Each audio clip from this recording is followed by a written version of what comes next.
Yo, what is going on, guys? This is Jacked.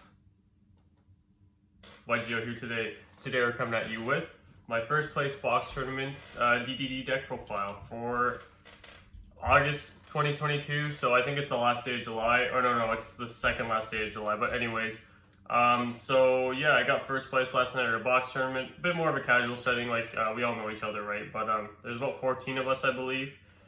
And so only 4 rounds, right? So I took this exact same list to our locals on back in Tuesday, and it was a 5-round locals. There's about 20 something of us. I don't even remember, but it was enough to play 5 rounds. So I went undefeated all the way up until the finals with this exact same list, and I lost to my brother who was on. You've seen his last deck profile, the Machina deck profile. My deck, I mean, DDs kind of have a hard matchup into that deck, not gonna lie, like Torrential Strike, if they open good, like, you just kind of lose, so he kind of cremated me in, like, 15 minutes, like, 10 or 15 minutes, something like that, so it was what it was, but outside of that, I'm basically, right now, about 9-1 with the deck, 8-1 with the deck, like, 8 wins, 1 loss. The deck's surprisingly very, very good, like, so I'm gonna kind of reveal more so what I'm playing. None of you guys are gonna know what I'm on at this point or what kind of like what my techs are and stuff right now. I'm just gonna keep it a bit secret until I start revealing my cards. But yeah, this deck is phenomenal. Like it just plays through so many things. If you open good, it's very hard to stop. It just does so many things at once. And I still think DDD is still a pretty very good contender for the format.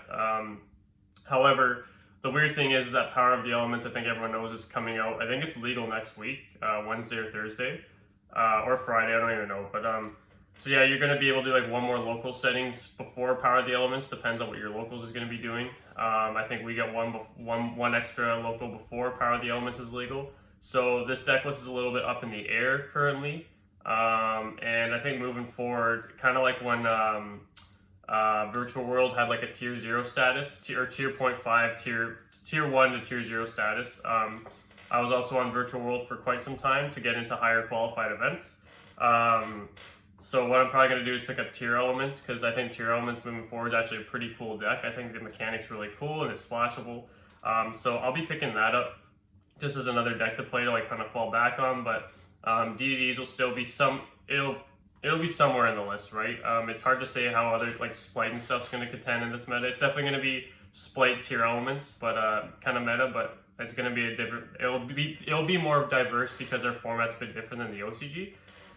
So yeah, so this deck was a little bit in the air, right? Because like I said, it was sneak peek weekend. So we actually had a sneak peek tournament. I didn't go to that just because I was using that Saturday to just kind of work. I'm in real estate, right? So.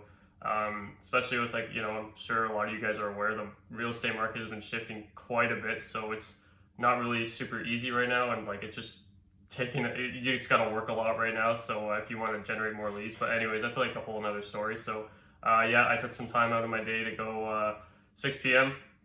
had our box tournament, and yeah, I ended up taking it. So it was only 4 rounds. There was just 14 of us. It was a smaller scene tournament, but we all knew each other, right? We're all good friends there, so yeah, it's more of a casual setting, but again, like I said, the deck just, it performed really well. I really like this list, and like I said, none of you guys are going to have any clue what I'm on until I actually show you guys what I'm on. This is pretty much just top secret until I show you guys, but it's DDD, right? But it's just the text I'm playing, very top secret until I show you guys, so, yeah. So, yeah, I guess, guys, this is in the air to play. So what this video is essentially is, it's the deck profile. And then I'm also gonna do it won't be a combo video because I've already done, like, you guys probably know how all the combo videos work after I've done all them. So it'll be like a test hand / playing through in the mind of like me, right? Like you guys see Pack do like inside the mind of Pack. It'll be like inside the mind of Migs or inside the mind of Jacked. Like how I play through, it's not on Dueling Book replays, it's just literally me like just playing like with test hands and how I play those hands out and how I play them through strategic sense, right? So I'll be doing that, show you guys why I'm doing that, like why I do certain plays, and like obviously my deck list, right? I think you guys really want to see that. So without further talking, yeah, this video is basically a deck profile and test hands and inside the mind of Jacked, right? So without further talking, guys, I'm just going to get into this, and yeah, I will see you guys on my very nice playmat. See you in a bit. Whew. Okay guys, so yeah, let's get right into the deck profile. So the cool thing our locals does is that if you win, you get a choice of any box. Now, Power of the Elements was not, unfortunately, not an available box. We could have won, but there's everything else. I just decided to go with the newest one, and I split it with the guy I played in finals. We were all hyped for him to get to the finals because but what happened was I'll go over the game too because it was literally just a demonstration of how insane this deck actually can get. Yeah. Anyways, like I split the box with him. I'm a nice guy, so like basically when I won, I like let a bunch of people, like everyone just open packs, like if and I just split the box with the other guy, and then obviously my brother and I, we kind of split everything we get. So yeah, so basically this is like a first place slash second place. I got first at the box tournament, right? And then I got second place in the 5-round tournament at our locals this Tuesday. Like I said, I played my brother in the finals. I actually thought I got first just because my brother lost that one round and I had better tiebreakers, but it ended up just being, I actually initially won and then they re-looked at the pairings and he actually won. But I mean, if my brother wins, I essentially win too because, we both split, but it is what it is. So yeah, the deck's really good in other words. But yeah, let's dig right into it. So I'm going to put this to the side. I'm going to put my slime token to the side. We want to show off the mat. So sorry if the filming setup looks a bit weird. So I left my film setup in over at the Woodstock locals. And I'm just on like what my brother has. I kind of have it set up on like a an ironing board right now. So it might look a little bit funny. But I think you can see enough of it. So yeah. So let's get into this deck profile. So starting off, 3 Kepler, right? 3 Kepler standard, no matter what you're playing. This is your Stratos, so then he's really essential to bounce back your Ragnarok from the scale. I actually do it quite frequently, to be honest. Just search him on the bounce back Ragnarok. Use Swirl Slime, kill your opponent. Yeah, Kepler's just so good. Why not play your Stratos, right? So 3 of Swirl Slime, right? Swirl Slime is obviously standard. So you play 3. I mean, there was a guy that I guess that topped, like, I see these deck lists, alright? Like, I see DD deck profiles, like, frequently, like, I'll see him come up, right? So, yes, I do see these deck profiles. They come up in my YouTube news feed. And I seen this guy that won a locals with 1 Swirl Slime. So, hey, if it works, it works. But, I mean, for me, this is the meat and potatoes of the deck, honestly. I don't like that phrase, but, like, yeah, the heart and soul of the deck is honestly Swirl Slime. If you've played DDD like me since 2015 when I came back into the game, this card is like just literally the best card. It just allows your deck to do so many things, going second and first. Going second to place through multiple interruptions when you open like cards like Griffin and stuff, right? And then going first, it gives you Baron play or like multiple interruptions, right? It's literally like gives yourself an extra 2. Essentially gives yourself an extra 2 extra plays when you're going first, so your opponent has to deal with that as well, and going second, right? Because it's a fusion play, fusion play is your power play of the deck, right? It starts off all your plays, and then you banish this on the same turn as special. Like, that's so crazy. Like, I don't know why you wouldn't play this, and then just follow up it banishes to summon Ragnarok. Like, that's so good, man. So next up, Triple Lamia. Okay, so people are going like, what the hell? So honestly, I'll be honest right now, okay? So here comes the story. This isn't pure.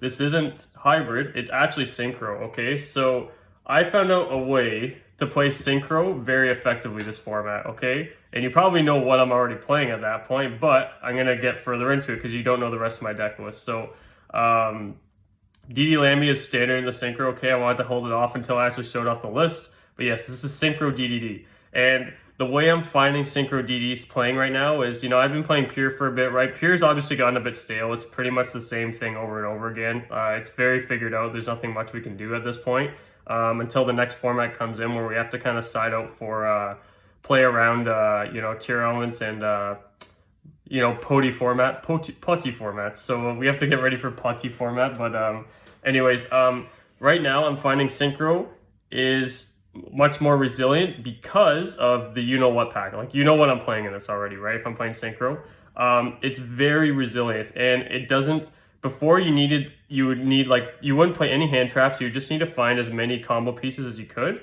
And the engine that I'm playing and the other cards I'm playing essentially eliminate that factor and make it so you can just keep going. And it actually plays through more interruptions and more hand traps, because when you're playing DD, since Pure is so figured out right now, the second you reveal, when you normal summon for one, your gate always gets Ash, right? They're always going to do something. They're either going to Ash or Ogre your gate. And then if you drop the Griffin, if you like go like normal summon Copernicus or Kepler and then you drop Griffin, everyone knows what you're doing at that point. If you go into Gilgamesh, right away the Imperm or the Veiler is dropped. And then your turn, you basically just overlay Machine X pass. Which isn't bad if you have 3 hand traps and you have a gate to kind of recur, but then your gate is also getting popped by getting forcefully popped by your Machine X to protect you. This build, when you see me do test hands, you're going to find that it actually is very resilient. And at the same time, people don't know how to hit this deck. And I'll show you why you're at the upper hand in that sense. It's so crazy what this deck actually does right now, just because the you-know-what engine. Like, I'll get into it, but yeah. But also in my Pure list, actually, I started playing 2 of this because it was actually a very versatile extender. And it helped me play around through, like, random hand traps, because some people do Ash, like, the Kepler and stuff, and then it's just like, okay, summon this, and then I can still get access to Gilgamesh and follow for next turn. But yeah, in the Synchro, you're playing 3 of this, right? So the other 3 of is triple Necro Slime. So I play Necro Slime at 3. I think it's standard. I think you actually have to play this at 3 in this list, because the reason being is because obviously I'm playing Chaos Ruler, right? Like there's no, like this list has always been playing Chaos Ruler since like literally like for the last like year or 2 at least. It's been playing Chaos Ruler. Chaos Ruler, you want to mill the Necro Slime, because then you have an extra way to fusion summon in Graveyard. It's virtually an extender once you hit it off of the Chaos Ruler, right? But you also want to see it because when you have the Graveyard fusion, it makes everything easier, especially when you're shorter on combo pieces. So playing 3 of Necro Slime is, I think, very vital to your plays. And you actually just really want to see it, right? Especially just hitting the Graveyard, because when you don't see it, it can make it a little bit harder for you to extend through certain plays. And since all the cards that you're playing right now, this actually honestly acts as an extender to help play through, like if they like double hand trap you or something. So yeah, that's it for the 3 ofs. I'm not playing Griffin, I'm not playing Copernicus, so let me just like lay this out here. I'm not playing Griffin or Copernicus, and the reason being, Griffin in the Synchro build, the only time you're really going to play him is if you're playing traps, right? Like if you're going to play the... Griffin's pretty good in the sense where it can search your last piece, but you really don't need it in this deck, and it's just kind of a waste of space, I find. Griffin also searches out the trap, which I also find you don't need in this build, because this build's all gas. And I'll show you why you don't need the traps in a bit, because there's other cards I'm playing. But this is all standard 3 ofs. So the engine is basically thinned out to the point where I can play as much non-engine as I possibly can in the deck, right? So 3, 3, 3, 3 is very standard, and I don't need Copernicus, I don't need any of that, because I just want access to these cards. Copernicus is obviously pretty good, but I found after testing I just really didn't need it. I'd just rather play non-engine, right? And rely on other cards. So yeah, this is it for the 3 ofs for DDDs.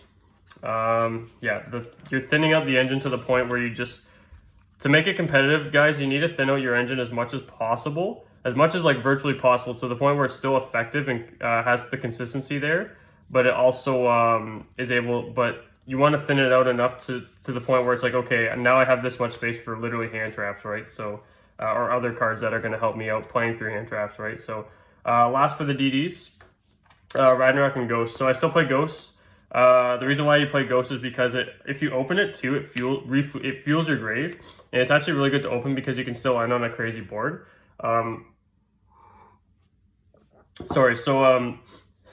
Anyways, Ghost is just your level 2 tuner. You're essentially summoning this off of Hulk, and it's really good. Like you banish it, right, and then when you banish it, it recycles.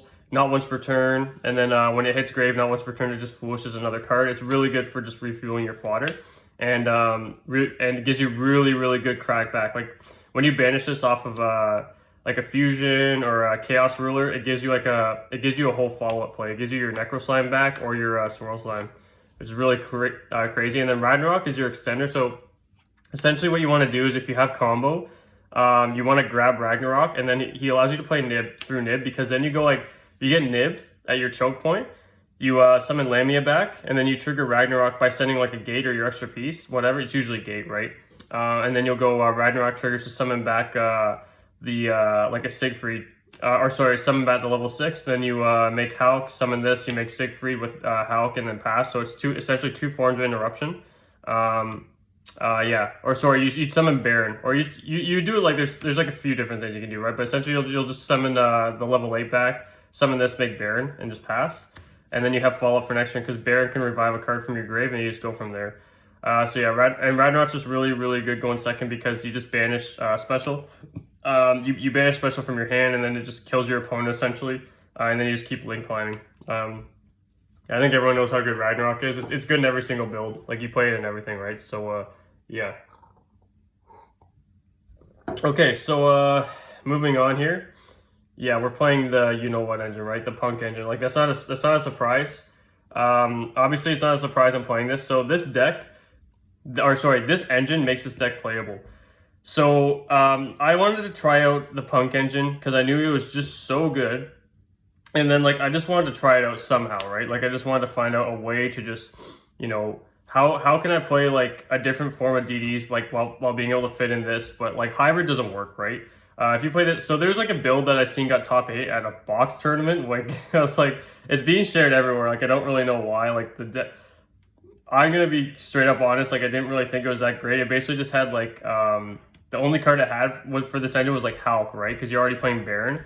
I didn't really find much of a point in playing it, to be honest. But I mean, if it worked for the guy, it worked. I don't even remember if the guy was playing Chaos Ruler, but I thought it was a bit weird.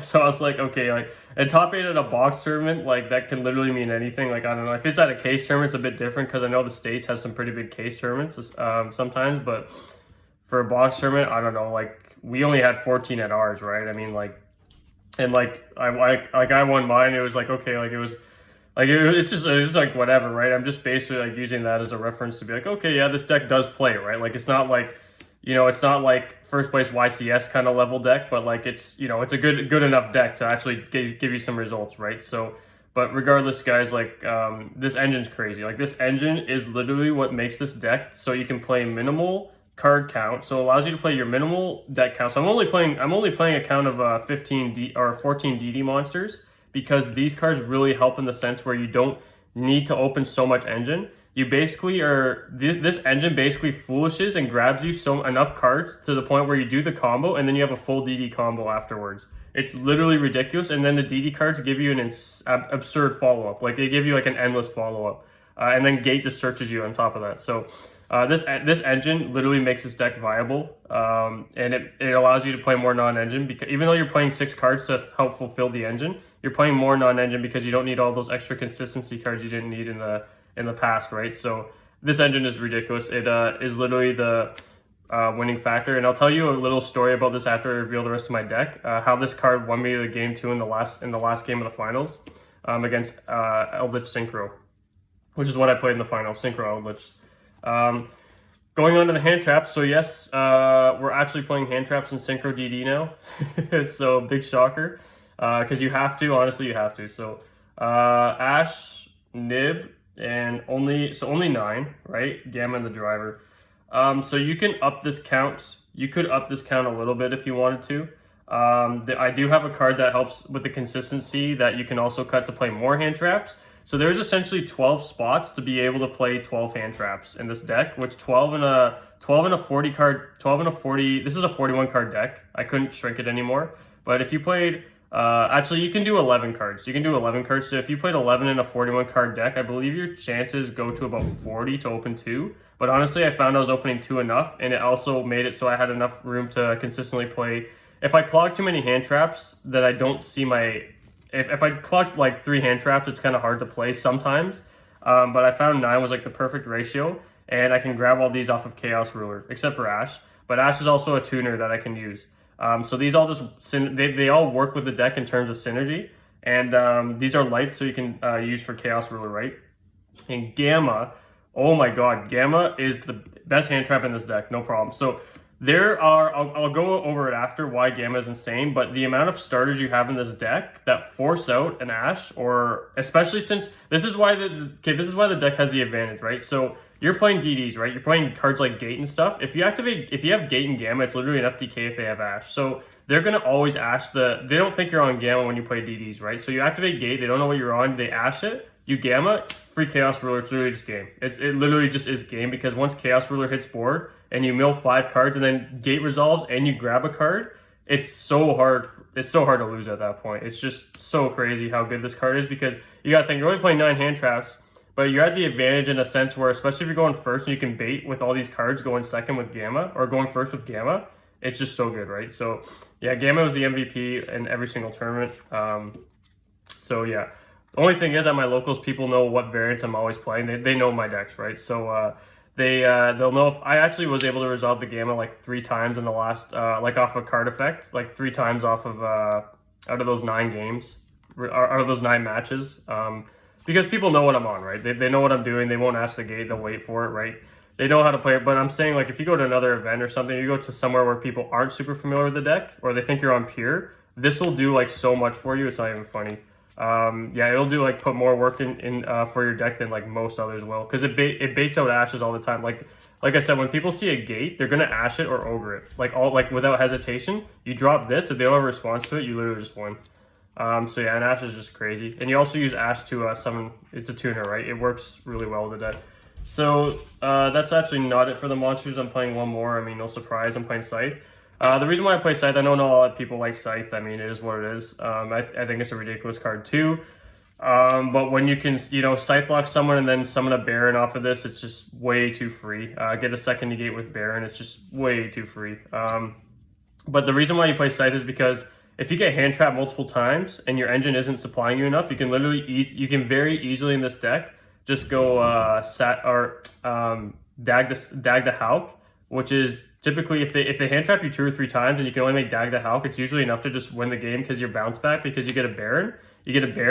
You typically have a Gate, and then Baron revives like anything from your grave on the follow-up, and then you just keep going from there. So yeah, the Scythe is, I think, very crucial in this deck, because like I said, if you get hand trapped too many times, you can just sit on this and just go from there. But you're also trying to turbo your plays off of that, right? So yeah, Scythe is really good. Onto the spells. So all the spells are like literally starters pretty much. So Gate, essentially a starter, right? You search out Lamia, you search out your missing piece, right? But it's the most important card in your deck. And for the contract, Swamp King. So Swamp King is the one card that isn't a starter, right? It's very crucial, because opening this, it allows you to skip your Swirl Slime play essentially. Like I always vouch to play 2 if you want in the Synchro variant, because it's nice to see a fusion play to start out with. 5 in a 40, well, it's 41 card deck, but 5 in a 40 card deck is pretty typical to see 1. Now we're gonna go on to the other starters. So Piri is a starter in this deck because you grab you're able to grab Kepler, and you go down half, which is actually really good, because I think you know what I'm also on, right?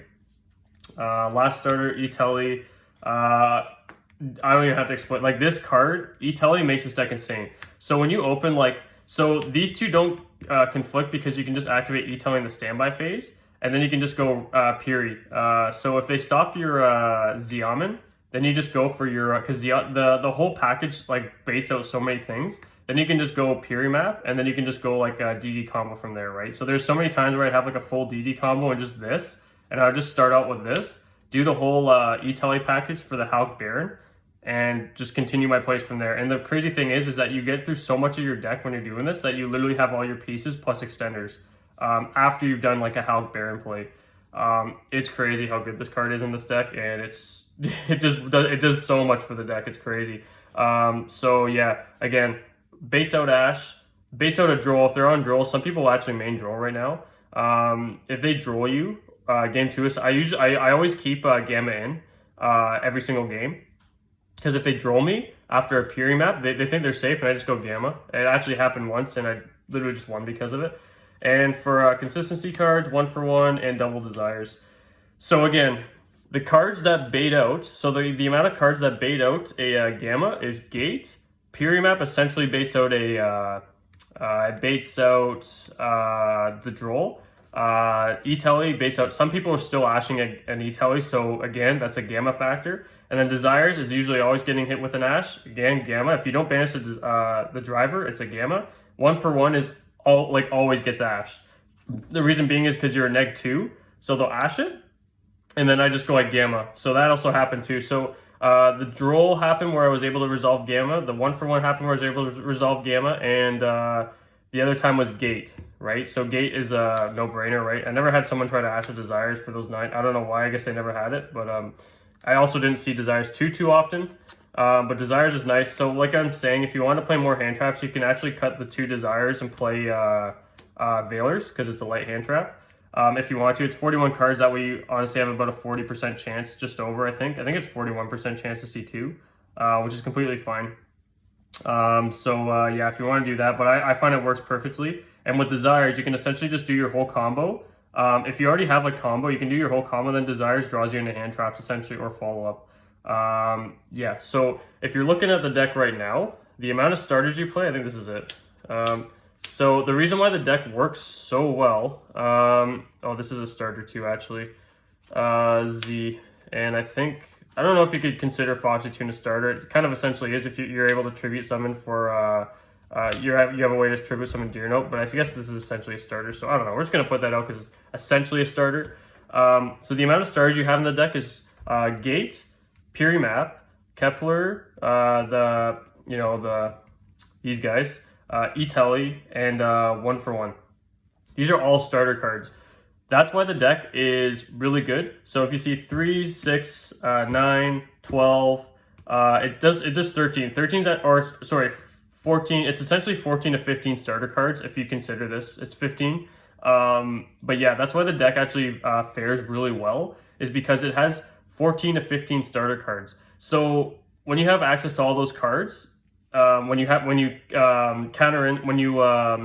complete the rest of your hand, like if you kind of like consider the rest of your hand, this is why the deck kind of works, right? So you just basically focus. Before the main focus was to get 3+ combo pieces in hand, and now essentially this engine does it for you, right? The Punk engine does it for you, and all you really do is just kind of focus on playing the minimal amount, but having as many starters as possible to kind of fuel your plays. So yeah, that's why the deck works so well, and it never really bricks. Sometimes it bricks, right? I mean, so does Pure, but I find this deck, it's kind of the same consistency. It's kind of the same idea as consistency with the Pure. When I'm on Small World, it's kind of the same idea. The only thing I find, though, is that it's a lot more resilient, unless you have Baron combo all the time. But again, the E-Telly package with your DD combo is literally stronger than Baron, because it literally plays through like 2 or 3 hand traps, like easily. So yeah. So that's 41 cards. Like I said, the deck was honestly insane. And I'll step through the combo as I go through. I'll step through the combos after, but because you guys are probably gonna want to see how I play that deck. Because there's no specific combo with the deck. If you already know the deck, there's nothing really too specific about it. Like, you've already seen me do synchro combos, you see me do pure, you see me do hybrid. So there's not really a point in me stepping through it. So I'm just gonna do a combo video, or a test hand video, and show you how my thought process and why I start with certain cards over others, right? So, and show you how consistent the deck actually is too. So moving on, we're gonna do the extra deck. The extra deck's gonna be a bit interesting, right? So you're definitely gonna want to see my ratios. So double Genghis, 1 High King Genghis. I don't play D-Arc because I don't need it. So yeah, and this extra deck, guys, I put together just like completely off thought process, and it works. Every single card has an exact purpose, and it works perfectly fine. Like, I need, like, every single card. I didn't miss a card. I didn't feel like a card was there that I didn't need. It's all really good. So the Genghis is, right, that's always been part of the synchro build for I don't know how long. DD synchros, right? Your Alexander and your Siegfried. Alexander's still pretty good in this deck. If you open your full combo, you just go into Alexander, you go from there. There's also plays where Alexander acts as a form of extender. I don't go into Alexander too much because I don't find I need to, because I'm always trying to go for the Chaos Ruler. But when I have like the full combo, I always go for him. And there's other times where I kind of go into him to get an extra push factor on board, like to summon extra body, and then climb up in my plays, right? So Alexander's still very necessary in this build, and Siegfried is Siegfried. Like, he's just so good. He allows you to play through Dark Ruler. So basically, what can happen is if you have E-Telly, You have a spare E-Tally, you can just set the E-Tally, flip if they dark ruler you, flip E-Tally, you go Siegfried, and then you just get a free tuner on board. That's actually, I did that one time during the locals, not the box tournament, but I did it during the locals. So yeah, Siegfried's just so good. The remainder of the level 8s is Chaos Ruler. So this card is literally the best synchro on the deck. You're always trying to get into this card. It pluses you so good. The pluses are insane. You can grab Gamma. You can grab Gamma or Nib off it too. You can grab your missing pieces. So when you're doing the Punk combo, you can grab like if you have a normal summon it, like you start with E-Tally, you can grab like a Kepler, or you can grab a card that like, say you like Foolish State, you're going second and you Foolish a Swirl Slime, you can grab a Ragnarok, which happens, so which is crazy. Yeah, or if you have a normal summon, right, you can grab if you Foolish a Swirl Slime and you Foolish a Kepler, you can grab the Kepler, summon the use your Kepler for a normal summon, search the Ragnarok, and then banish the fusion to like, it's just actually crazy how many plays it gives you access to, right? So yeah, Chaos Ruler is stupid, and the fact that it just revives itself is just ridiculous. Just so crazy. Now the boss synchros. So these two. So yeah, we're playing Psychic M Punisher and Baron. Baron, you're always going into him. He's like your best. He's probably your best boss monster. Psychic M Punisher I go into pretty frequently too. Like if I go Piri, I'm always trying to find a way to get into him. Because literally when I was playing Synchro Eldritch in the finals, game 1 I actually summoned this. And he just scooped his cards right away because he knew I already broke his board and I summoned this and he just scooped. Even though I couldn't kill him that turn because he knows he couldn't out this card. Because he's not on skill drain, right? That's like the only way you can really out it. I knew he had no out because I boosted this by 3,000 and just kind of went from there, and it was just game. And then Baron is insane because he also is he forms part of your Dagda play, right? You pop the Scythe, goes in grave, standby phase, you revive it, then you get Baron back out in the main because you're playing around Dark Ruler. If they have droplets, they have droplets, but they're going to have to neg a bunch and you're still going to have a combo to go. You're still going to have plays and more than likely a hand trap to work with. And then the last of the synchro is TG. So I don't have room to play Formula, but I never miss Formula, to be honest, because you're already making Baron essentially. So and if worst case scenario, you just summon this and it just pops a spell or trap. It's pretty good, right? And then on follow up, if it's somehow still there, they can't swing over for whatever, you can just use this as a tuner on your follow up to make Pep, because there was one time where I actually used this and a Genghis. I used this in a Genghis to make Psychic End because it's a 5 and a 6. So I did do that once when he wasn't able to go further because I was able to hand trap him enough. And I didn't have access to Scythe, as weird as it sounds, but it was just a weird play. So going on the links, I'm actually playing 5 links. So Hulk, Cross Sheep, Dagda, Lambda, yes, and Boral Sword, which is your be all end all. So yes, I still do play Boral Sword because he wins a lot of games. And he's just crazy. He still steals you a lot of games, gets you out of a lot. If you don't want to bother with your opponent having any follow-up, you just make this, you kill your opponent. I do this like many games. So Hulk is, I don't need to explain Hulk, right? Cross Sheep is actually really crazy. So I'll kind of go over why Cross Sheep is actually really good. I don't always go into Cross Sheep, but when I do, it's because I know I'm going to win the game. And then, or if I just have my full combo, like if I have my regular DD combo and I have full combo, I just go into Cross Sheep and I just go from there. Dagda is, it's really nice that it's a light too, because I can summon a Chaos Ruler back. And then Lambda. So Lambda, I decided to play Lambda because what you do is you go, if you open, it makes your Gamma live. So if they haven't hand trapped you, once you done this already, you grab the Gamma, and then you link and you make Lambda, and then you just kind of go from there with your plays, right? So it's really good. And then you're protected from a nib, right, at that point.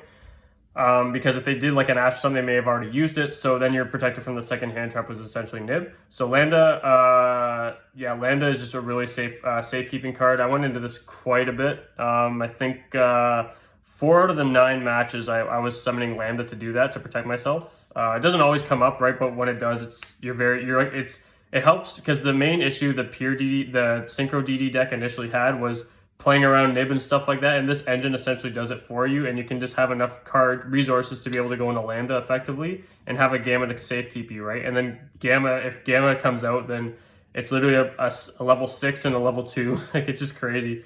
And so yeah, the last card, the last card is Zombie Vampire. Might as well show you guys that now. So yes, I did find a way to play Zombie Vampire in this deck.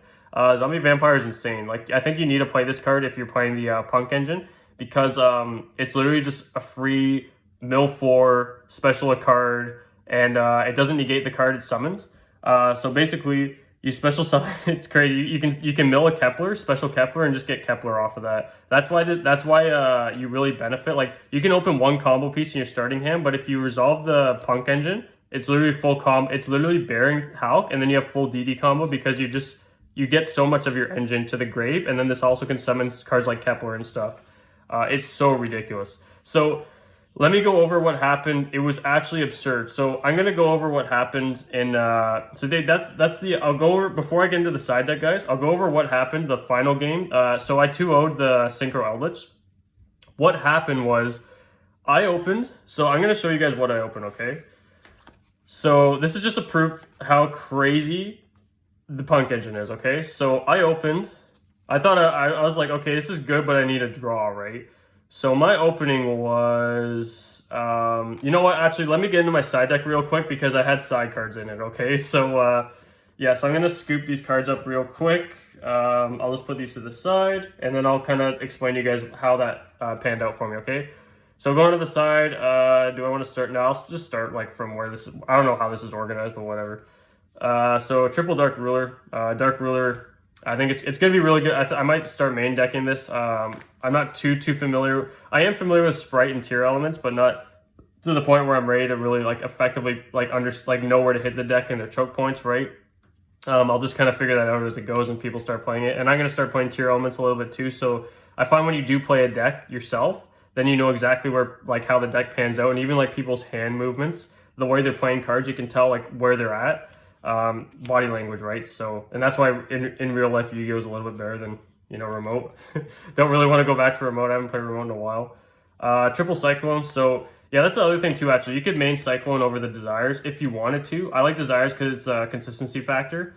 But yeah, Cyclone, because this deck doesn't actually have a main deck out to mine. You have ways to negate it, right? Like if you negate with Baron, and then you can just summon Baron back, and then negate it again.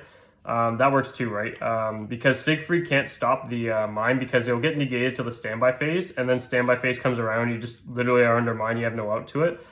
So the deck unfortunately does not have an out to mine. My locals doesn't really have too many people playing mine. They do, like people do play mine, but I mean, I don't really, like, I don't know. By the time they drop it, I have so many negations on board that it doesn't really matter.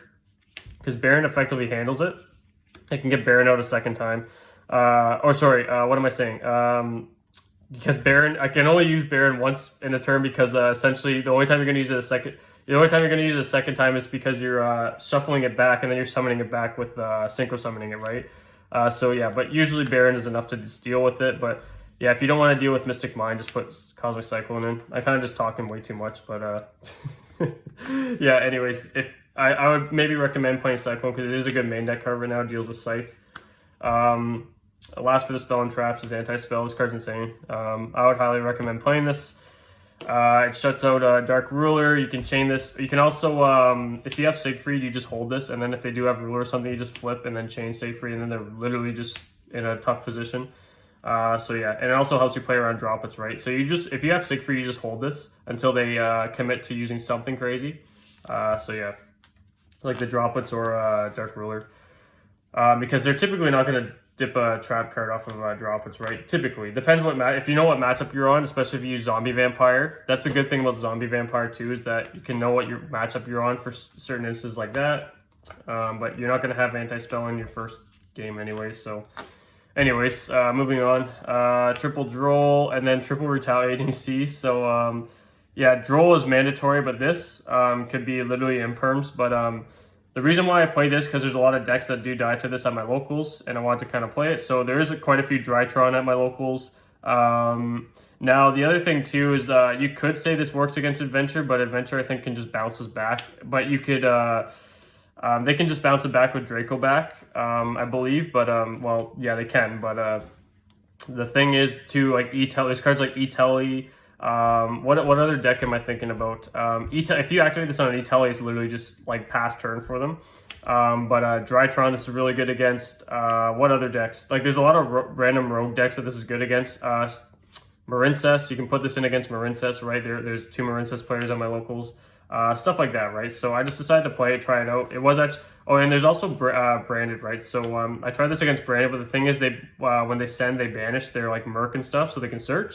The only thing is it stops their branded and red, right? And then on your follow, this is a free body. So basically you just link this off, right? So retaliating is all right. If you have a lot of Drytron stuff like that, I actually recommend just putting this in just to give it a try.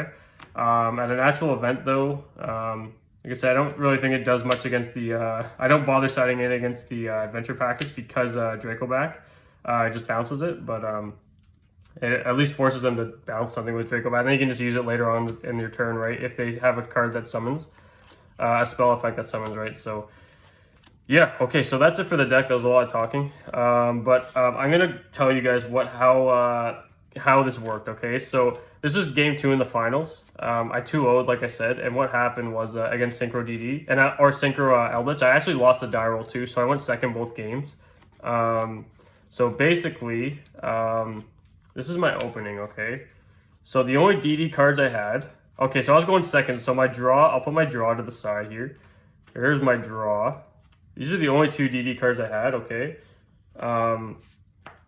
Oh, sorry. Oh yeah, I am going on my side deck here. I need water, man. Like I'm not gonna lie. But anyways, so this was, let's see. Oh, wait. This was not my draw. I remember exactly what was in my hand now. This was my open. Oh, Gamma's in my main deck. LOL. I'm so used to it being in my side. So this was my opening. This is my branded opening. Okay. So that was my opening, okay? Literally exactly like this. Or, I don't know, maybe, I think this was here, I don't even remember. But anyway, yeah, it looked like this. It was something like this. I'm looking at this, I'm like, if I can find out, if I let this guy, so I'm not even going to use Gamma. I just let him go. He starts E-Telling, I'm like, okay, I'll just let him go off. Like, because if whatever he does, I have Cyclone to stop the Scythe. And then Gamma is a free, if I can resolve this as a tuner on my turn, it's really effective depending on what I draw too. But if I hit Necro Summon, I can just have access to, what's his name? Chaos Ruler. It's really good for me, right? So anyways, I draw this, okay? So his end board, the board I'm looking at right now is Hulk Dagda. It's Hulk Dagda. He's got the Scythe, right? Like he's waiting to he hasn't set the Scythe yet, so he's waiting to just set it and then trigger it because he can play through drop Dark Ruler and in my deck essentially droplets too because he has Hot Red and he also has Griffin. Okay, so I'm going against Griffin, Hot Red, Dagda Scythe, right? Or Hulk Scythe. Hulk Scythe. And so what I do here is, okay, I'm like, okay, why this worked for me is because he used zombie. Okay? And what zombie milled was actually absurd. He milled Z, he milled Lamia, and he milled Swirl. And then I think he milled a gate too. So he milled these off of he milled these. And this is why it was crazy, okay? So he goes like this. He mills all these cards. I'm like, okay. I go Dark Ruler no more. He flips the trap. He had Sanguine. So that's how he was playing around it. He flips Sanguine. He chains to negate it. And I'm like, okay, Gamma. And then he goes, I get rid of all his negates. He goes Griffin to negate. And I'm like, sure, that's fine. So these go. Now he has Scythe, right? He has Scythe now. Okay, so these all go. He has Scythe. And now what happens is I'm like, okay, well then. He sets Scythe, and then he tries to trigger the Hulk to get rid of the Scythe.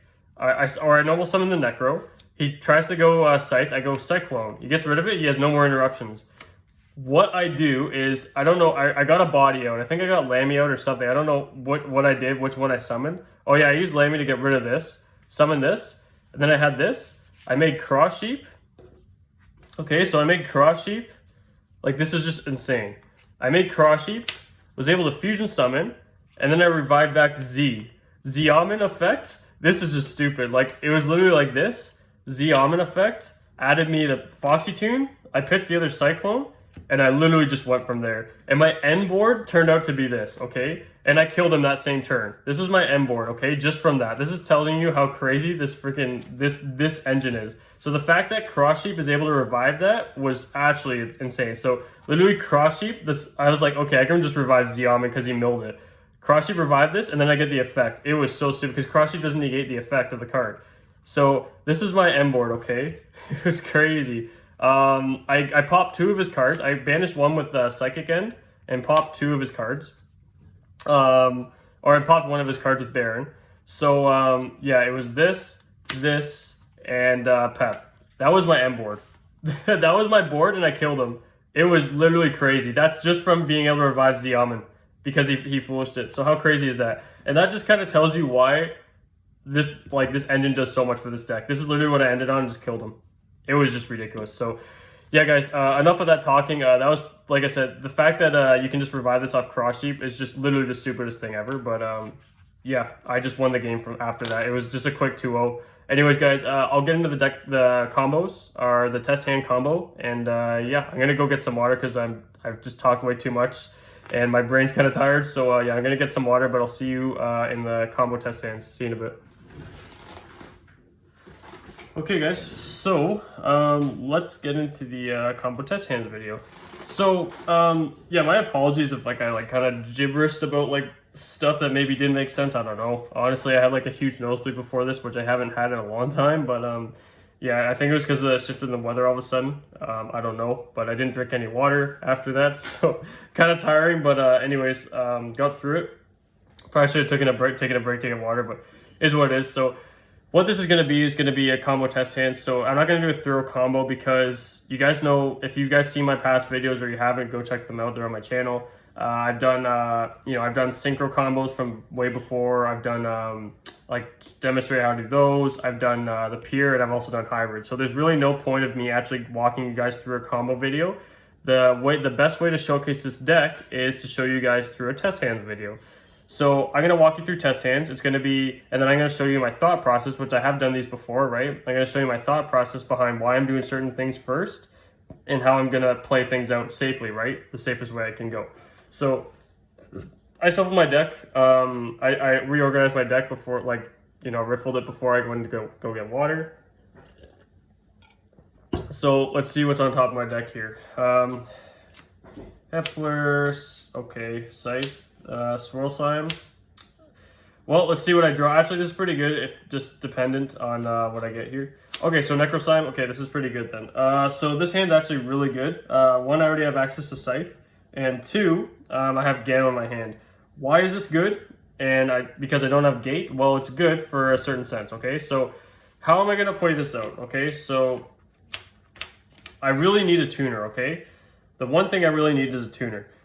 So I want to protect, make it so the opponent thinks I really need other things to resolve other than the Kepler. So I'm not going to just normal summon the Kepler and just go from there, because if they stop the gate, it makes it hard for me to have a tuner, right? So then I have to kind of wait a turn and just kind of sit on a Dagda, right? Or, oh my god, Dagda, Lambda. So what I'm going to do here is I'm going to make it so I can, I've already baited certain things, right? So if they have Ash, they have Ash, but it is what it is. So I'm just going to start out, go Swirl Slime, Fusion Summon. I'm going to go ahead, because I want to make sure at least I have gate for the next turn. Because if this gets stopped, then, I'm trying to play it around as tedious as possible. So I'm going to summon the Genghis here, right? And now if they have Imperm or something, they're going to want to hit the Genghis more than the Kepler, okay? So I'm going to go banish this to special summon. And I go Chain Link 1 so I can protect myself from Ash, because I really want to get a gate here, right? But at the same time, I'm going Chain Link 2, so if they have Gamma, if they have a Gamma or an Imperm, they're probably going to hit this, right? So more than likely, right? So Chain Link 2, target special summon. Summons this, Kepler is going to resolve now. Resolve backwards. You're going to grab gate. So I have Scythe, like I said, I have Scythe, Gamma, gate. Now I'm going to go ahead. What I'm going to do here, they're going to link these 2 off, okay? So now that I'm protected, see how I'm protected now? So I have 2 bodies and a Genghis. Now I am protected.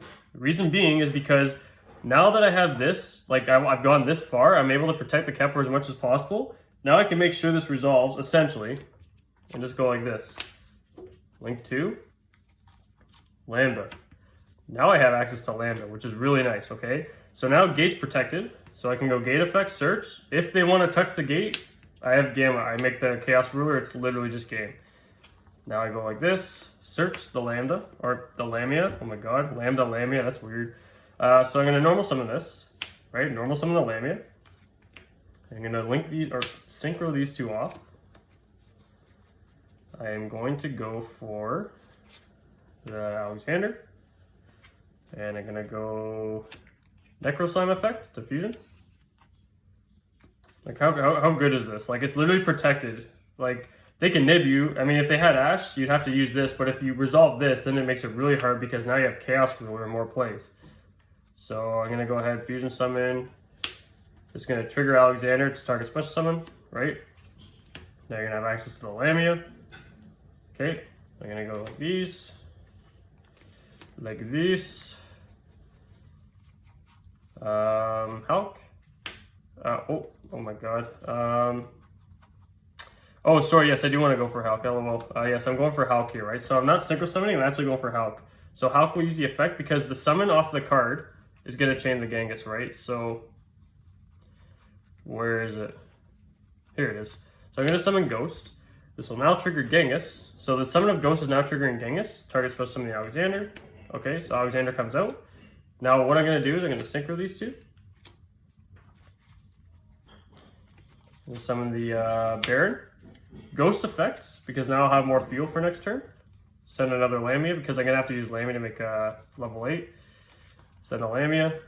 Lamia effect. Send this for cost. Special summon. And now what I can do here is I can either make a... I'm already protected from a spell or trap. Or, yeah, like an Imperm, right? So, well, not really, because I'm trying to use Baron in the standby phase. So basically what can happen here is I can either do this, right? So essentially, I'm going to break this down a little bit more after I've ran through it, but what I'm going to do is I can either go Siegfried, play it safe, make Siegfried, or I can try to mill more cards, give myself a better follow-up and a potential Nibiru.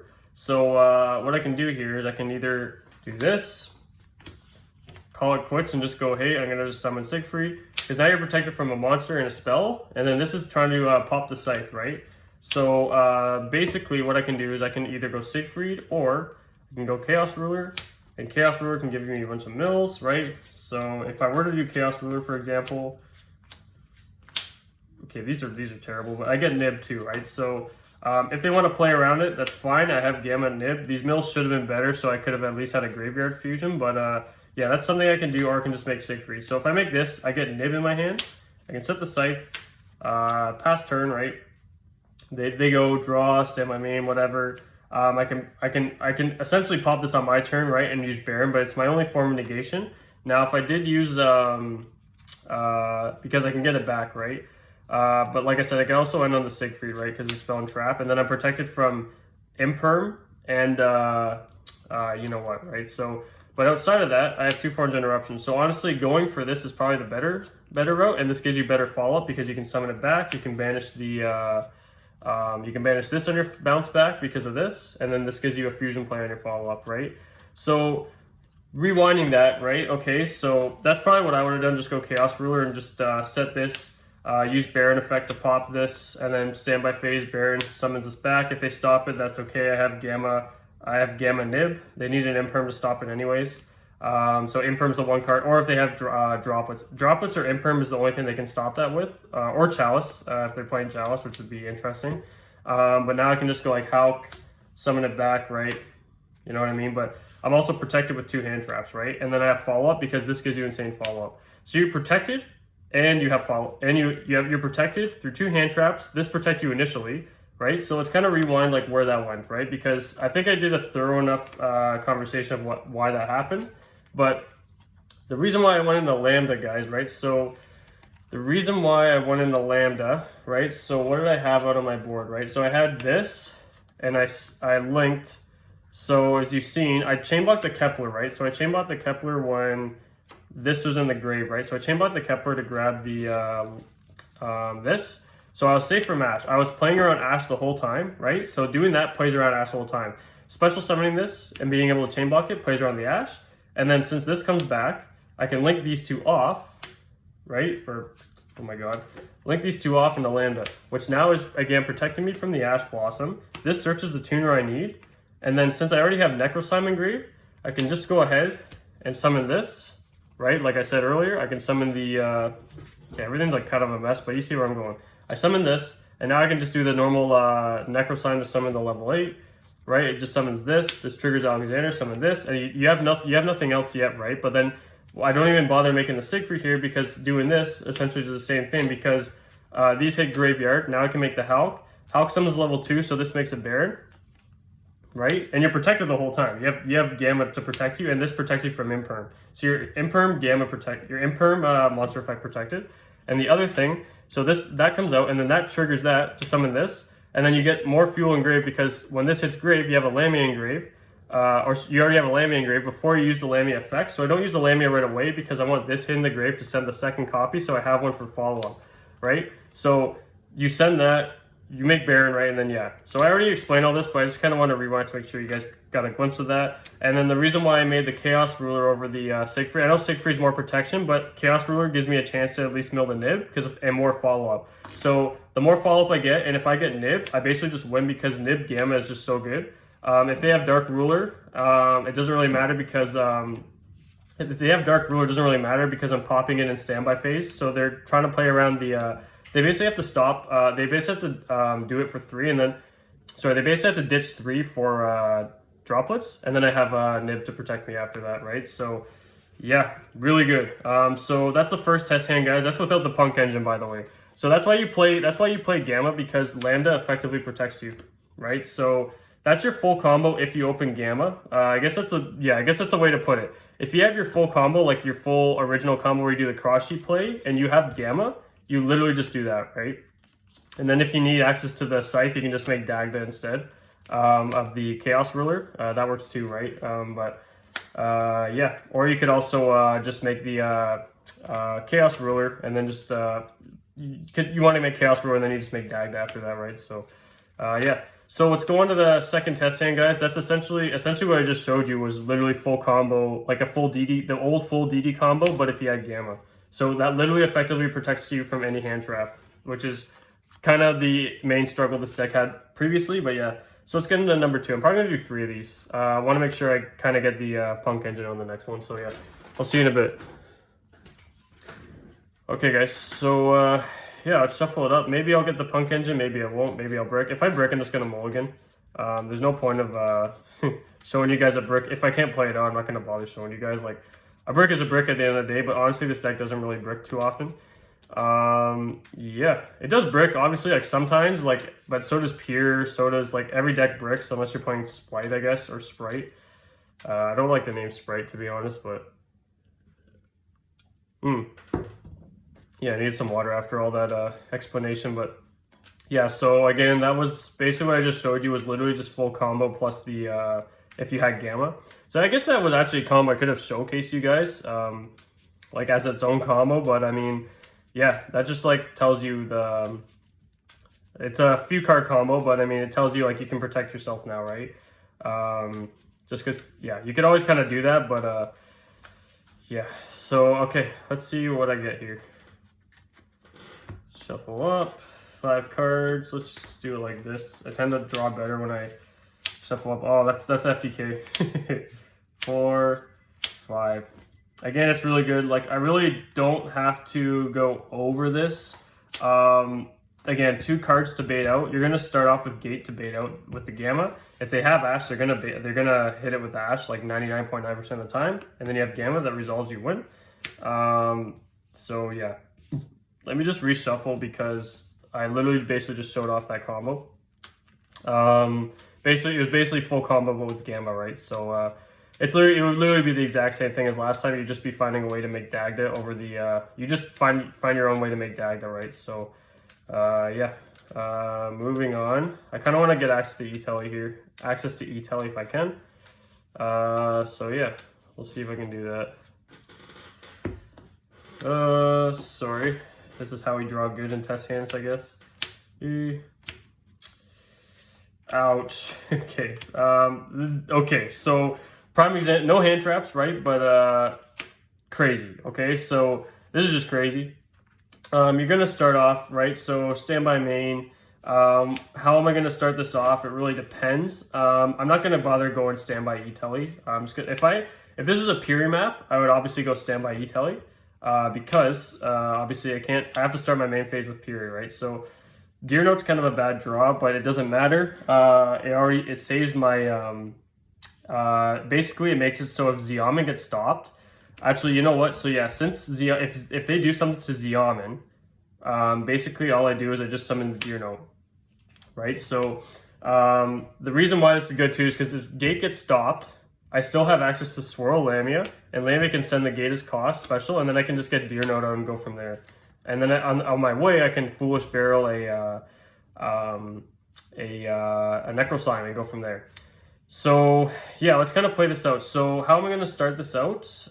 It's a good question. I might check for an Ash with the Gate, because just using the yeah, I might just check for Ash with Gate, right? So I'm going to go Gate, and Gate will use the effect of search. So who am I going to search here? It really depends. Typically, I'll start with the E-Tele and just kind of bait out from there. But if they're going to Ash the Gate, they're going to Ash the Gate. This literally just baits out an Ash, right? So if they Ash this, then I can freely play with the E-Tele package. And then if something happens to the E-Tele package, I still have this and then this sends this, and I just get my combos rolling. So I'm going to start off with the Gate. Gate's going to use the effect of search. Now, I might just... It's hard to say. I'm more than likely going to Foolish the Swirl Slime. So what I might do is go for a form of extension. Like I might grab the Ragnarok, or I might just keep it in my deck. I may just grab the Kepler. There's also a chance I can mill Kepler to special summon it, or just grab it off of, what's it called? It's hard to say what you're going to search here, because there's so many things that can happen during the Punk Engine, but you're literally just checking for Ash here. Because if they hit you with an Ash here, it's literally just game. Because then you're safe to just resolve cards, right? Like this plays around so many things because you already have Deer Note in hand. So if they stop the Xiamen too, then you just go like you use this to summon the Deer Note, and you just go from there. But I'm probably gonna keep it simple and maybe just search the Necro Slime. I don't know. I'm just gonna search Necro Slime because these three are essentially your full combo, right? Just search the Necro Slime. If they don't Ash that, they don't have Ash. Let's be honest here. Because they have no clue you're on this, right? Unless they've played you, unless they know what you're on, right? So now I'm going to start with E-Tele. I'm just going to start my plays with E-Tele here, right? So here's our hand. E-Tele is going to go off. We go for Zeman.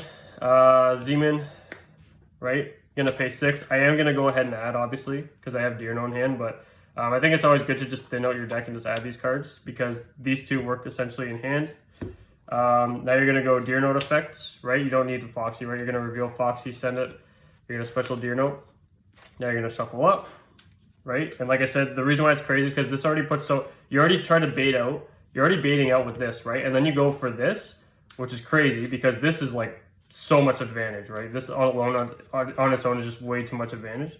So you're going to shuffle up, right? You're going to cut. You're going to go these. Right? I'm not going to use any of this yet. I'm going to wait till anything happens because this is my way to play around Nib now. So if they ask this, it was what it was because I already have this. This is essentially me playing around Nib. Just going with all this. So Chainlink 1 to Foolish, Chainlink 2. So I'm going to special with Deer Note. And then I'm going to go 1, 2, 3, 4, 5. Oh my gosh. So I'm going to leave out Kepler here. I'm actually going to take Nib because now I'm protected from hand. I'm essentially protected from hand traps because if they, I can reverse FDK because I have Nib just to protect me, right? It's not essentially going to protect me every time, but especially in Splight, right? Like this might, I don't know if Splight's good into, I don't know if Nib's good into Splight format, tier element format, but I think it's going to be Dark Ruler. But for now, we're just grabbing Nib, right? This is pre POTE. Right, so we're gonna go ahead and overlay these. Now this is why Zombie Vampire is crazy, because it's just so free advantage. So you already mill 5, and now you're gonna be able to summon, and you can summon anything off of this. So what I'm gonna use Zombie Vampire to get rid of this. I think anyone that plays Punk or knows the engine is knowing what's gonna happen next. Gonna mill 4. Oh my, okay, that's really good. Yeah, we're hitting Gamma, which is nice. Ragnarok's pretty good. I don't have anything for it. So I'm going to leave Ragnarok in Grave because having it sitting in Grave is really good because I can use a card to revive it. And then it's just literally just follow up, right? So having this in Grave is just like guaranteed OTK on my follow up.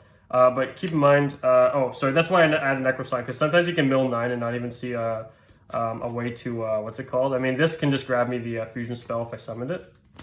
But I'm going to summon this because it's a tuner. I need a tuner here, right? If not, I'd have to just kind of commit to the play with Lamia.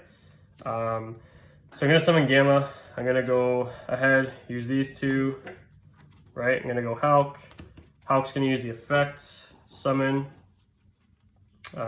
Ghost, right? Summon Ghost because now it gives me more fuel in my grave. I'm gonna banish these two, special summon. Now, yeah, so I don't really have anything I need to fuel my grave with Ghost, so I'm just gonna go ahead, use these two. I'm gonna go ahead and summon, where is he? Here he is, Baron.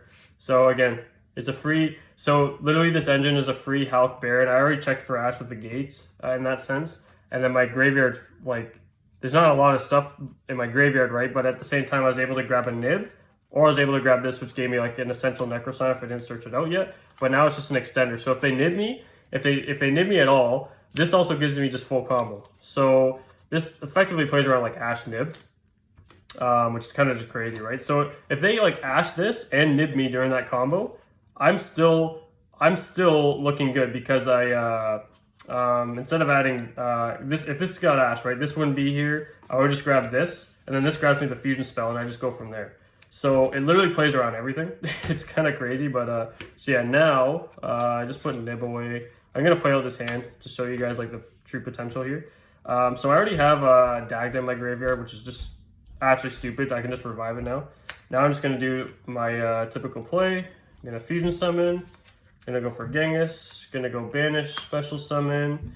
Genghis is gonna trigger to activate. I'm gonna go ahead, summon the Kepler. Kepler's gonna use the effect to search for follow-up. Gonna go ahead and search wherever this fusion spell is. Fusion spell, right?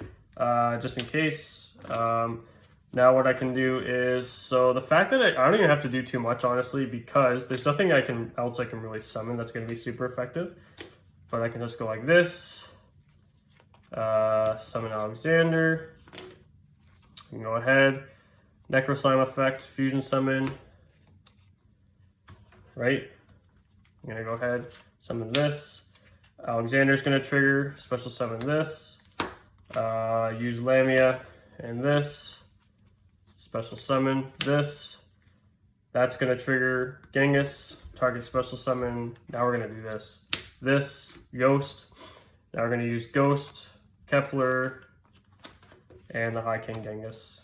And we're going to use Psychic End. So we're going to end on Psychic End, Siegfried, Baron de Fleur, and yeah, a hand trap and an extender. And then now this can send, you could send another copy of Lamia. I really don't need to when it hits grave, right? But it doesn't matter. So your follow-up, right? You have Gate still for follow-up. You have Swamp King for a fusion play. You have your Lamia engrave. This can recycle another card. If you revive a card, if you revive something, one of the Genghis can trigger to summon the Ragnarok. Ragnarok summons this back, and you just keep going. It's literally on and on. The reason why the DD package works so well with this is because, for one, you set up all this. You play around literally, like, it plays around literally 3 hand traps, no problem, because of all that. And the fact that they don't fully know exactly how to play around because everyone responds to the gate. So basically, the DD engine gives it like an endless amount of follow-up. That's why I really like it. And so yeah, all really happens here, Baron revives, Scythe, and you just remake the Baron, and then you go from there. And you're gonna be, you're equal life points, but at the same time, he's unaffected when you're equal or down, right? So yeah, so that's number 2. That essentially shows how the Punk engine works. And yeah, let's just go on through the final test hand, and I'll see you there. Whew. Okay guys, so this will be the final test hand of the day. So yeah, let's just get into it. Like I said, I'll mulligan if it's not an amazing hand, but this tends to do the job. The 5-card fan. I don't know, it's like the ritual, I guess. I don't know. So then we just do the top deck thing. Okay, so Gate, good hand already. Okay, Kepler, okay, interesting. Nib, okay, hopefully we get some more engine. Okay, so, I don't know, depends what we get for a draw. Okay, so this works then. Okay, so awesome, this hand works. 2 hand traps, going second is really good too. What would our draw be going second? Ash actually wouldn't be bad because we can use this for Psychic End or a tuner. If that got stopped. So yeah, basically what we're looking at here is you know, Gate and Gamma, especially right now, since the way people know DD's for, is that they're going to Ash or Ogre this, because Ogre's in the format right now. So basically, we're going to want to check for Gate first. So Gate's going to use the effect. If they have Ash, they're going to Ash this, so you're going to Gamma, and you essentially just win if Gamma resolves, right? But let's pretend that's not the case. Just keep going. This is, again, just to show how well the deck plays through certain things and how crazy the M boards can get. We're going to search Lamia. The reason why I search Lamia is because this is essentially grabbing me the Necro Slime. It searches me the contract for the fusion spell at this point. My dog is like pretty frustrated with me. I don't know why. Anyways, I'm searching the Kepler. This searches me the Necro Slime, essentially the fusion spell. And Swirl, I'm searching this because I need a tuner, right? So how am I going to do this, right? I'm not going to normal summon. I need to trigger this effect and trigger simultaneously. What I mean by this is that I'm going to always start with the Swirl Slime first, because again, it provides you with a lot of value. Genghis, right? We're going to summon Genghis on the far corner just in case, right? I'm going to go ahead and banish the Swirl Slime. Special summon. Genghis is going to be Chain Link 1. This will be Chain Link 2. This is the revive, right? Off Genghis. Gonna grab the Swamp King, right? This is now essentially our Necro Slime. The only problem is that this isn't gonna hit the grave. So we have to kind of like build our board a bit more, like go through Hulk first so we can get more graveyard fuel with the Ghost, right? Then we can use this as our Necro Slime effect, right? So we're just gonna have to go ahead. We can't just make the Lambda right away like our first combo. We have to go for the Hulk play first. Hulk effect will special summon. We're gonna summon the Ghost. Again, Ghost is amazing. Again, if they Ash us or something, you literally just go like Lamia, special summon, make Scythe, go ahead. It's pretty good, right? And then you have follow up with Gate. But yeah, so if they Ash that, I mean, again, if they Ash this, it doesn't even matter what they have. This resolving with the hand you have is insane. That's kind of why this deck has an upper hand, because everyone's gonna Ash this. They don't know you're on Gamma. You Gamma them, boom, it's game. So yeah, so I put it on the top of my deck. So Ghost, I'm gonna go ahead, use these two. We're just gonna go right for the Chaos Ruler because I need more fuel. And Chaos Ruler is also protected, but, well, from Ash, it doesn't matter. They're gonna Ash it already. They would have Ashed you already. So Ghost effect's gonna mill another copy of the Lamia, right? That's why Ghost is pretty insane. And then we're just gonna do a random... basically I just want to hit a mill so I can normal summon. I'll show you why in a second. So I really just need to hit a normal summon. If I don't hit a normal summon, I'll just... Okay, so I got a Necro Slime, which is really good. Ooh, I'm going to put Scythe back because it's kind of like... That kind of ruins the combo I want to show you guys. So whatever this all goes. Another Lamb, are you kidding me? Okay, our mills off Chaos Ruler have been kind of whacked today, but all I need is a normal summon. So a Necro Slime is pretty good. Now basically what I'm going to do... So I'm going to go Swamp King. Swamp King will use the effect of Fusion Summon. I have 3. I'm just going to banish the Lamia and the Genghis. So I'm trying to summon Big Genghis now, right? Big Genghis will come out. So here comes Big Genghis. Now I summon it here. I'm protected from Imperm, if anything. Not Nib right now, but it is what it is. I still have some plays because I have the Fusion spell and I can still make a... I can make something going forward, because essentially, like I said, the Necro Slime is almost like your extender through a Nib with this deck, because you're playing it a little bit differently than you did before, right? You're not just going right away for the cross sheep combo, you like rarely even go for that combo anymore. So what I'm going to do now here is I'm going to normal summon this. This will trigger the Genghis. Target special summon the Ghost. Having these 4 bodies is now important because I get Ghost out. The reason why I get Ghost out, right, is because of I'm going to take the Ghost out. Or sorry, what I want to do here first is I can actually, I want to trigger the Dagda here first, so don't do this just yet. Summon the Genghis here, right? Normal summon this. Summon these 2 for a Dagda, okay?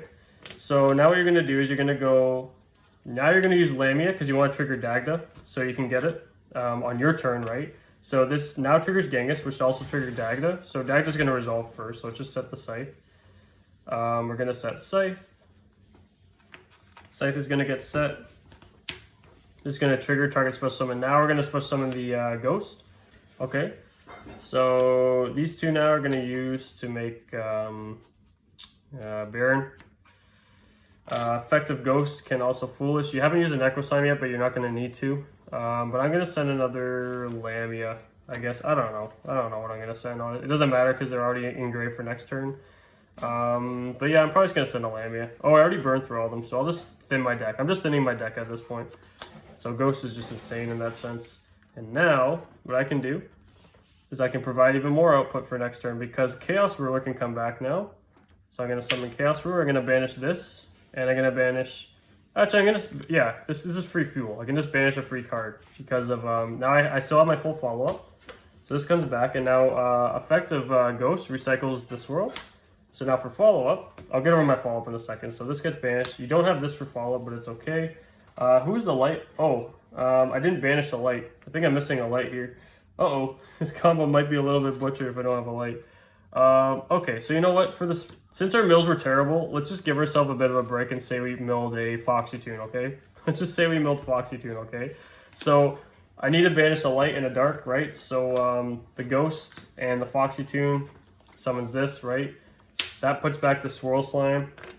Again, to be able to do this, I need to mill a light. So just for combo sake, I'm literally just make it so it's just for showcasing combo sake. Typically, you should be milling a light. I don't know, but our mills have just been really weird in this video. So we're gonna do this. You can make a hot red here if you wanted to, right? You can make hot red if you're playing it, but this is your monster negate. So this is now live. So you have 2 hand traps. This is gonna pop. This is banished, by the way. And then you're going to summon this on standby phase, and then you're just going to recycle through your Baron. And then you have 2 hand traps, essentially, and follow-up. So your follow-up on top of this is Gate. This can revive a card if you burn through its negation. And you have this. This is going to be live because you're going to summon it. This and all this. All this is your follow-up. So, yeah, basically what happens is on your bounce back, you're going to search Ragnarok with this if you don't hard draw it, and you're going to banish special, just GG's. So, yeah guys, that wraps up the combo video. Like I said, I just had to do a couple adjustments right there to just add a light and stuff, just to help showcase, right? Because our mills were kind of not the greatest, but yeah, that's the combo video. I hope you guys enjoyed it. Like I said, I think this deck was very looked over. I'm kind of disappointed I didn't test it a little bit earlier because now Power of the Elements is here, but yeah, who knew that Synchro was actually this effective in 2022? So yeah, the deck's been treating me really well. For me, actually at locals, it's actually been performing much better than the pure variant because everyone has the pure variant just figured out completely at this point. Yeah, guys, I hope you guys enjoyed that, and as always, stay jacked. See you in the next one.